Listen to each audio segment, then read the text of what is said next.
My name is Kirk Downing. I am the superintendent for Neshoba Regional School District. So I've been your superintendent for about 4 years now, and love Neshoba. So, Mr. Hawk, I teach computer science, 3 levels, intro, AP, and AP CSA.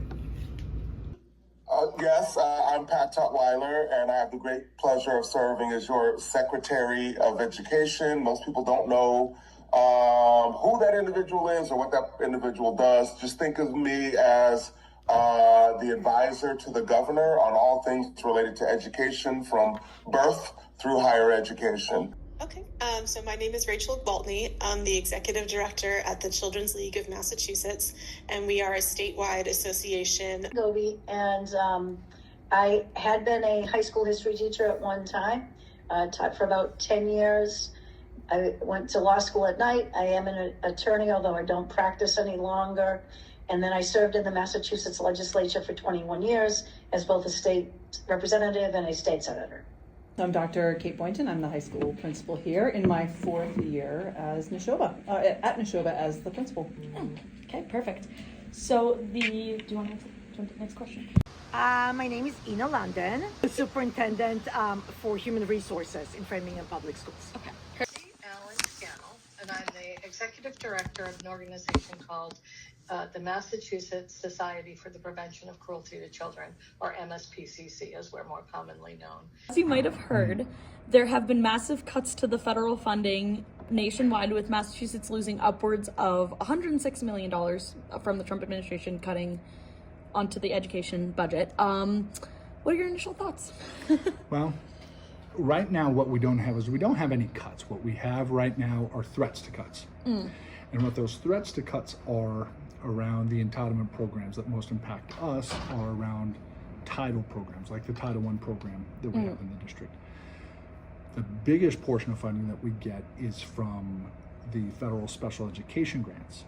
Federal special education grants are the federal government's attempt to support special education instructional needs in the states, and it's based upon a law that was written in 1975. This is the 50th anniversary of that law, that established a free and appropriate education for each and every student, no matter your abilities. So those laws currently, those funds, which could potentially be under threat, are distributed through the Department of Education.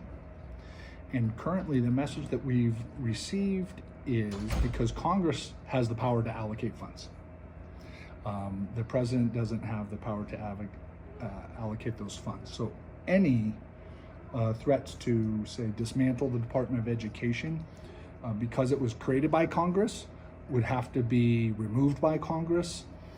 And then the laws that support public education funding from a federal level would then have to be rewritten by Congress and signed by the president to be removed. I'm quite devastated personally and professionally about the cuts. I really am. I think they do a disservice to our students and our staff. I can say quite safely that at Neshoba, we're not a wasteful district. We use the funding responsibly for the benefit of our students, for programming and education. And I'll give you a really kind of poignant example in talking with Miss Landry, our librarian, that funding from the state of Massachusetts has, the museum and library organization has been eliminated, and so funding for certain databases is not there anymore, so for research. And it's terrible. It's absolutely horrible. So Ms. Landry and I had a conversation kind of about that recently, because it was a new development from this current administration to remove the museum and library organization, and then hence the funding. And so librarians around the state are trying to figure out what that actually means. And we really value a strong research process for our students in teaching those skills, and without those resources, we have to think differently about that. So that's one specific example. Organization specifically, how do you guys rely on the state funding that has been cut, or how have you previously relied on it up until this point? Yep, so we have not experienced directly a funding cut yet. And then when you think about how this is going to play out, Medicaid is going to, so you've heard about probably the cuts that are in what's being called the Big Beautiful Bill. Not sure I described it that way, but that's the name that the president has given it. There's a huge amount of money that would be taken out of healthcare spending, which would impact both physical health care, but also behavioral health. So that would have a very large impact on us. We also get federal funding for the sexual assault prevention services that I told you about. That's grant funding that comes through something called the Victims of Crime Act money that's collected at the federal level and dispersed to states. So there's a potential impact there. And so those are some of the big ones. There's a pretty substantial, about 20% of the state budget comes from federal resources. In education, runs about 10 to 12% of the education budget at any given point in time. So the impact on Massachusetts is substantial. And so that's the other way that an organization like ours might be impacted. Most of what we do falls into what's called discretionary spending. And so if there are cuts to things that we view as mandatory, like healthcare, you probably know this, right? There's a constitutional right to education for all kids in the U.S. Massachusetts doubles down and puts it also in our state constitution.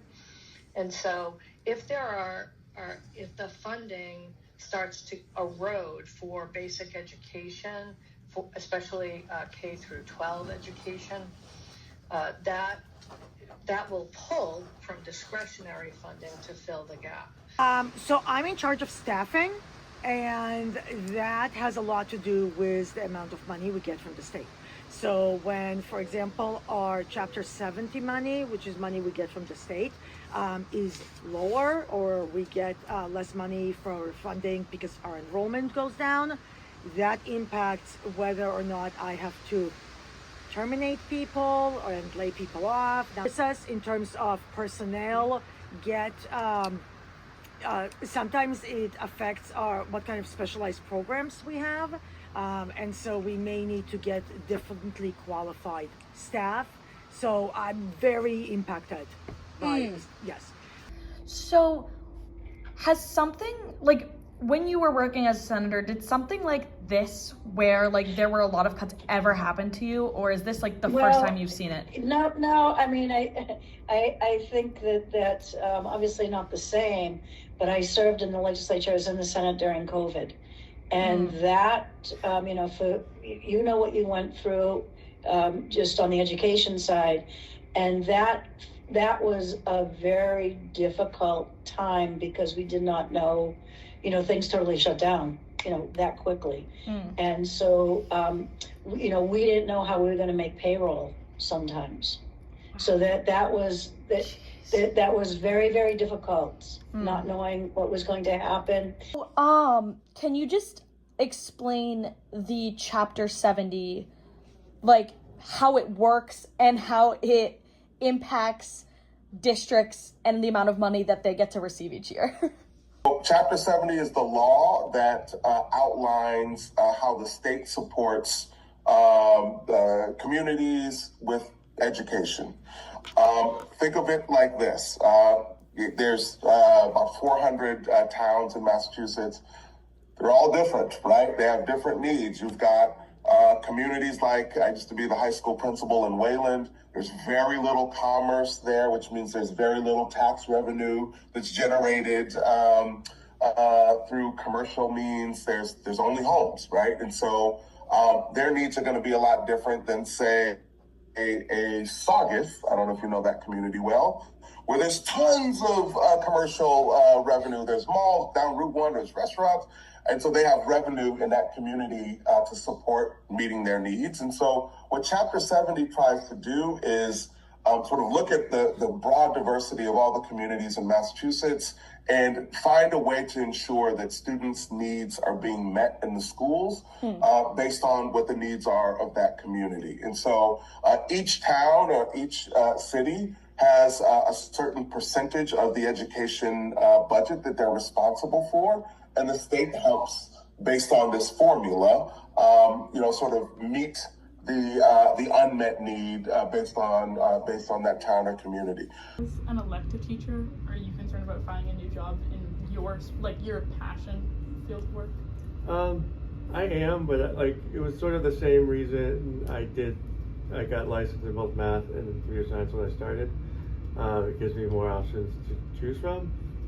But I mean, as an elective teacher, you're always, because those are the first ones cut. Those are the first ones that, they tend to be the newer ones anyway, but they're definitely the first ones they think about cutting. More rural communities. How do you think that students of minority groups will be impacted? Do you think they'll be more significantly impacted by these changes?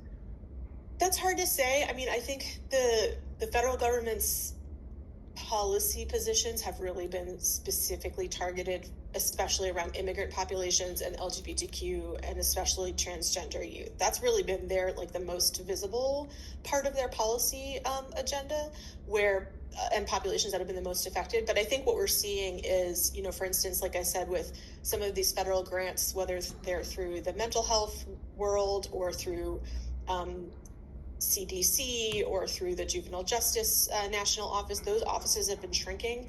And so the support for that, those offices, those other federal offices provide for SUD treatment programs that are for specialized populations or for, housing programs for specialized populations. All of those kinds of things are shrinking in general. And so I think there will be some cuts to funding for various specialized populations that may play out in ways we can't even imagine yet. That might, do you think with all these threats to the education system happening right now, do you think that might have an impact on where we stand as a state? What I will say is that the structures that we have in Massachusetts, particularly around town-based budgets, promotes an opportunity for residents to make the decisions on how they're going to support their schools. Okay. The tricky part about May I ask a follow-up question? Is that is it different for each state, or is it by law it's every single for each state? It is different. Okay. Funding for schools is the rights of the states. It's not for the federal government to decide. The federal government has created laws, and when they've created those laws, sometimes those laws come out as unfunded mandates, other times there's funding attached to them. There wasn't even a Department of Education until Jimmy Carter in 1979. Check my facts on that in the event that I'm wrong. But so what are some ways that high school students like us or other youth groups can make an impact on the state and receive the proper funding? Outreach is really important because it's an opportunity, and actually go to the Civics showcases as well. I'm going to one in Boston tomorrow. This is one among many opportunities for me to hear directly from students on what's top of mind for them. What are they concerned about? What do they feel like should be different or better? Not just as it relates to education, but, in their communities. And I really do take that to heart. We are here for students, right? I am an educator for students. I do this work for students, and so it's important to listen to them. So I would say the number one thing they can do is use their voice. Make their thoughts, feelings, their perspectives known to people like me, to their local delegation, the state representatives, the state senators that support or represent your community. Your local elected officials, whether you have a mayor or city council, being really active and communicative with those folks, I think, is important. And students should never think, I'm 15, they're not going to listen to me. I'd say quite the opposite. They do. And I talk to state legislators all the time, and they frequently reference conversations or sentiments that they're hearing from students in their districts. And so use your voice would be one strong recommendation. And then the other recommendation I'd make is don't settle.